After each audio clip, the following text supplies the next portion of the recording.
আমরা এই ভিডিওটা দেখেছিলাম আমাদের ফোনে গংজুতে বসে, তো ওটা দেখে এই সেই জায়গা যে জায়গাতে আমরা আসছি। এত সুন্দর জায়গা। মানুষ বাংলাদেশের যে প্রবাদটা চলতেছে যে এখন সময় ইয়াং বয়সে যত খুশি তত ঘুরে নেন, বুড়া হলে ঘুরতে পারবেন না, টাকা হবে কিন্তু ঘুরতে পারবেন না। তো বাটপারি করেন, চিটারি করেন, আর ব্যবসা করেন, আর চাকরি করেন, আগে ঘুরেন, মন মতন ঘুরেন, বন্ধুদের সাথে ঘুরেন। জায়গা দুনিয়াতে আছে সেটাও আপনি দেখতে পারবেন না। সব প্রতিটা জিনিস আপনার ঘুরে ঘুরে এনজয় করা উচিত।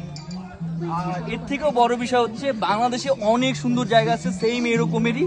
আপনারা চাইলে বাংলাদেশের প্রতিটা জায়গায় ঘুরতে পারেন, আর এই ভিডিওগুলো করে আপনারা হচ্ছে পোস্ট করতে পারেন। এটা দেখে কি হবে, অন্য দেশের মানুষগুলো ওখানে আসবে, হ্যাঁ, পর্যটক আসবে, বিদেশি পর্যটক আসবে। যেমন আমরা আজকে ভিডিও দেখে আজকে এই যে 2টা দিন আমরা বিমানে থেকে আপনার 2টা ফ্লাইট ধরে তারপর হচ্ছে আপনার এখানে আসছি, জেইজিয়াং প্রভিন্সে আসছি। এখানে আসার পরে এই প্লেসটা দেখার জন্য।